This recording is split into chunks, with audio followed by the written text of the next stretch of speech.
ನೋಡಿ polynomial functions ಕಲಿತಿದ್ದೇವೆ. ಇದಕ್ಕಿಂತ ಮುಂಚೆ ನಾನು ಐಡೆಂಟಿಟಿ ಫಂಕ್ಷನ್ ಮತ್ತು ಕಾನ್ಸ್ಟೆಂಟ್ ಫಂಕ್ಷನ್ ಹೇಳಿದ್ದೆ. ಐಡೆಂಟಿಟಿ ಫಂಕ್ಷನ್ ಅಂತೇಳಿ y=x ಇದೆ, ಕಾನ್ಸ್ಟೆಂಟ್ ಫಂಕ್ಷನ್ y=c ಇದೆ.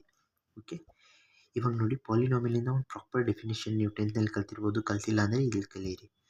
ಯಾಕೆಂದರೆ ಇವಾಗ 11th-12th ತುಂಬ ಕಾಂಪಿಟೇಷನ್ ಇದೆ. AI ಇನ್ನೂ ಬಂದಿದೆ. AI is very fastly growing. So you need to understand mathematics because AI ಇರುವುದು mathematics, probability, statistics and functions and relations. Calculus ತುಂಬ ಕಡಿಮೆ ಇದೆ. So f of such that R belongs to from R to R defined by f of x ಇಲ್ಲಿದೆ, ಇದೇನಿಲ್ಲ. F of X equals to A0, A1, A2, A3. ಪಕ್ಕದಲ್ಲಿ ಇಲ್ಲಿ x0, x1, x2, x3 ಅಂತ ಬರೀತಿದ್ದೇನೆ. x1 ಅಂತ ಹೇಳಿದರೆ x⁻1, ಇದು x2 ಅಂತ ಹೇಳಿದರೆ x², x³ x⁴ ಹಾಗೆ ಪವರ್ದಲ್ಲಿ ಹೋಗ್ತಿದೆ ಅಪ್ ಟು A⁻n, x⁻n. ಇವಾಗ ಪಾಲಿನಾಮಿಯಲ್ ಅಂತ ಹೇಳಿದರೆ ನೀವು 10th ಸ್ಟ್ಯಾಂಡರ್ಡ್ ಕಲ್ತಿರ್ಬೋದು. Polynomial is a expression in which the power is non negative. Non negative ಅಂತ ಹೇಳಿದರೆ ಅದನ್ನು 0 ಸ್ಟಾರ್ಟ್ ಆಗ್ಬೋದು, 1 ಸ್ಟಾರ್ಟ್ ಆಗ್ಬೋದು, 2 ಸ್ಟಾರ್ಟ್ ಆಗ್ಬೋದು, ಯಾವುದೇ ನಂಬರಿಂದ ಸ್ಟಾರ್ಟ್ ಆಗ್ಬೋದು. ಆದರೆ ಯಾವಾಗೂ 2.5 ಬರಲ್ಲ. ಹೀಗೆ ಡೆಸಿಮಲ್ಸಲ್ಲಿ ಬರಲ್ಲ, ಫ್ರ್ಯಾಕ್ಷನ್ಸ್ನಲ್ಲಿ ಬರಲ್ಲ. ಓಕೆ, ಯಾವಾಗೂ ನೆನ್ಪಿಟ್ರಿ. ಯಾವುದೇ ಇಕ್ವೇಷನ್ ನಿಮಗೆ x⁻n ಇದ್ದರೆ ಅಂದರೆ ಯಾವುದೇ ಪವರ್ನಲ್ಲಿ ನಿಮಗೆ 2/3, 3.5 ಹಾಗೇನಾದ್ರು ಸಿಕ್ಕರೆ ಅದು ಪಾಲಿನಾಮಿಯಲ್ ಫಂಕ್ಷನ್ಸ್ ಕ್ಯಾಟಗರಿಯಲ್ಲಿ ಬರಲ್ಲ. ಇವಾಗ ಇದನ್ನೆಲ್ಲ ಕಾನ್ಸ್ಟೆಂಟ್ ಅಂತಾರೆ. ಇವಾಗ ನಾನು A0, A1, A2 ಹಾಗೆ ಬರೆದಿದ್ದೇನೆ. ಆದರೆ ಎಕ್ಸಾಮ್ನಲ್ಲಿ ನಿಮಗೆ ಕ್ವೆಶನ್ ಕೊಟ್ಟರೆ, ಯಾವಾಗಾದ್ರೂ ಕ್ವೆಶನ್ ಕಂಡ್ರೆ ಇದು ನಂಬರ್ ಫಿಕ್ಸ್ ಇರುತ್ತೆ. ಇಲ್ಲಿ 1 ಇರುತ್ತೆ, 2 ಇರುತ್ತೆ, 3 ಇರುತ್ತೆ, ಯಾವುದೇ ನಂಬರ್ ಕೊಡ್ತಾರೆ. Okay, this are constant coefficient ಅಂತ ಹೇಳಿದರೆ, ಇವಾಗ ನೋಡಿ ಕನ್ನಡದಲ್ಲಿ x² ಪಕ್ಕದಲ್ಲಿರೋ ನಂಬರ್ ಕೇಳಿದರೆ ನಾವು ಅದನ್ನು x² ಪಕ್ಕದಲ್ಲಿರುವ ನಂಬರ್ ಬರೀರಿ ಅಂದರೆ A2 ಅಂತ ಬರಿತೇವೆ. ಆದರೆ ಇಂಗ್ಲೀಷ್ ಮ್ಯಾಥಮೆಟಿಕ್ಸ್ ಲ್ಯಾಂಗ್ವೇಜಲ್ಲಿ ಕೋಎಫಿಷಿಯೆಂಟ್ ಅಂತಾರೆ. ಕೋಎಫಿಷಿಯೆಂಟ್ ಅಂತ ಹೇಳಿದರೆ x², coefficient of x² is A2, coefficient of x³ is A3. ಈ ಥರ ಸಿಂಪಲಾಗಿ ಹೇಳ್ತಿದ್ದೇನೆ. ಓಕೆ, ಇವೆಲ್ಲ ರಿಯಲ್ ನಂಬರ್ಸಿಗೆ ಡಿನೋಟ್ ಇದು ಬರುತ್ತೆ. ಅದಾದ ನಂತರ ಇವಾಗ ಎನ್ನಿಂದ, ಇಲ್ಲಾಂದ್ರೆ ಎಲ್ಲ ಹೋಲ್ ನಂಬರ್ಸ್ ಅಂತೇಳಿ n belongs to whole numbers. So n is the power of variable. Power of variable ಎಕ್ಸಿಂದ ಅಂದರೆ ಎಕ್ಸಿಂದ ಹೈಯೆಸ್ಟ್ ಪವರ್ ಏನಿರುತ್ತೆ ಅಲ್ಲ, ಅದರೊಳಗೆ ಎಲ್ಲ ಪವರ್ ಏನಿರಬೇಕು, ಎಲ್ಲ ಪಾಸಿಟಿವ್ ಮತ್ತು 0 ಇರಬೇಕು. ಅಂದರೆ 0 ಇರ್ಬೋದು, 1 ಇರ್ಬೋದು. ಇಲ್ಲಿ 0 ಇದೆ ನೋಡಿ, x⁻0 ಇದೆ. ಸೊ 0 ಇಂದ ಸ್ಟಾರ್ಟ್ ಆಗ್ತಿದೆ. So in the same manner it should be whole number. Non negative numbers ಅಂತ ಹೇಳಿದರೆ ಪವರ್ ಆಫ್ ಇದು n ಇರುತ್ತೆ ಅಲ್ಲ, ಅದು ಯಾವಾಗ ನಾನ್ ನೆಗೆಟಿವ್ ನಂಬರ್ ಇರಬೇಕು. ಬೇಸಿಕಲಿ ಅಂದರೆ ಹೋಲ್ ನಂಬರಿಗೆ ಬಿಲಾಂಗ್ ಆಗ್ತಿರಬೇಕು. ಇವಾಗ ಎಕ್ಸಾಂಪಲ್ ನೋಡಿದರೆ F of X equals to 2x + 3. ಇದೊಂದು ಲೀನಿಯರ್ ಫಂಕ್ಷನ್ ಇದೆಯಲ್ಲ, ಅದು ಪಾಲಿನಾಮಿಯಲ್ ಒಳಗೆ ಬೀಳುತ್ತೆ. F of X equals to X ಅಂತಿದೆ. ಇದೇನಿರುತ್ತೆ ಇದರೊಳಗೆ, ಇದು ಕಾನ್ಸ್ಟೆಂಟ್ ಫಂಕ್ಷನ್ಸ್ನಲ್ಲಿ ಬರುತ್ತೆ. ಇದು ಕಾನ್ಸ್ಟೆಂಟ್ ಫಂಕ್ಷನ್ಸ್. ಐಡೆಂಟಿಟಿ ಅಲ್ಲ, ಇದು ಕಾನ್ಸ್ಟೆಂಟ್ ಫಂಕ್ಷನ್ಸ್ನಲ್ಲಿ ಬರೋದು. ಕಾನ್ಸ್ಟೆಂಟ್ ಅಂತ ಹೇಳಿದರೆ ಹೀಗೆ ಕಾನ್ಸ್ಟೆಂಟ್ ಇರುತ್ತೆ.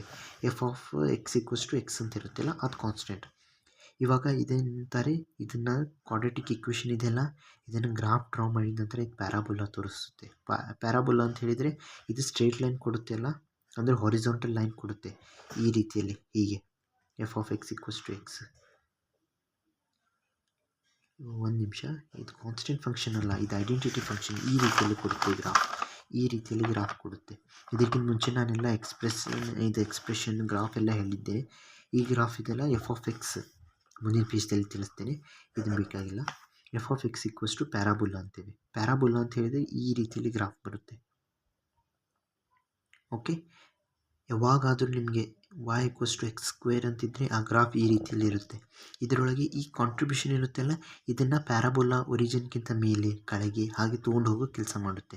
ಇದನ್ನು ಕೋನಿಕ್ ಸೆಕ್ಷನ್ನಲ್ಲಿ ಕಲಿಸ್ತೇನೆ. ಓಕೆ, ಇವಾಗ ಕೆಲವೊಮ್ಮೆ ಎಫ್ ಆಫ್ ಎಕ್ಸ್ ಅಂತ ಹೇಳಿ ಎಕ್ಸ್ ಇದೆ, ಸೊ y = x ಇದೆ. So it is basically in this matter, ಈ ರೀತಿಯಲ್ಲಿರುತ್ತೆ.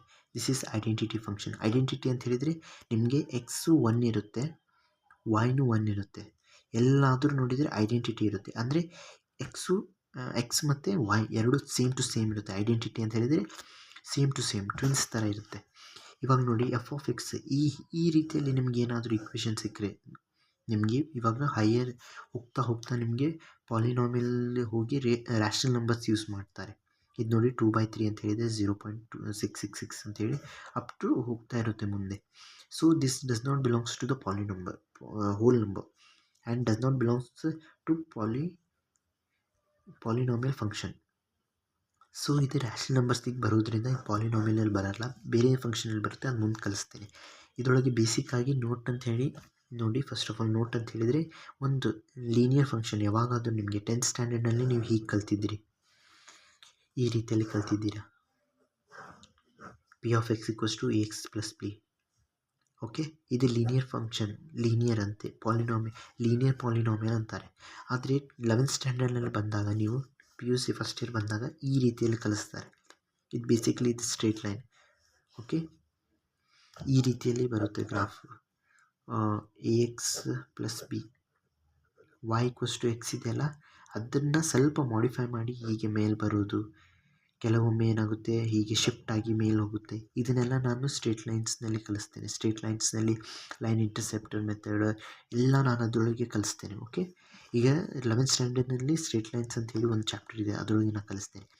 ಇದೆಲ್ಲ ಆಗಿತ್ತು ಇದ್ರ ಪಾಲಿನಾಮಿಯಲ್ ಫಂಕ್ಷನ್ಸ್ ಬಗ್ಗೆ. ಸೊ ಇದರಿಂದ ನೆಕ್ಸ್ಟ್ ಎಕ್ಸಾಂಪಲ್ ನಾನು ತೊಗೊಂಡು ಹೇಳ್ತೇನೆ, ಅದರೊಳಗೆ ಡೊಮೇನ್, ರೇಂಜ್ ಎಲ್ಲ ತಿಳಿಸ್ತೇನೆ. ಸೊ ಇದು ಸ್ವಲ್ಪ ಲೆಂದಿ ಆಗಿದೆ video. So thanks for watching. ಇದು ಇನ್ನೂ ಅರ್ಥ ಆಗಲಿಲ್ಲ ದಯವಿಟ್ಟು ಕಮೆಂಟ್ ಮಾಡಿ. Thanks for watching.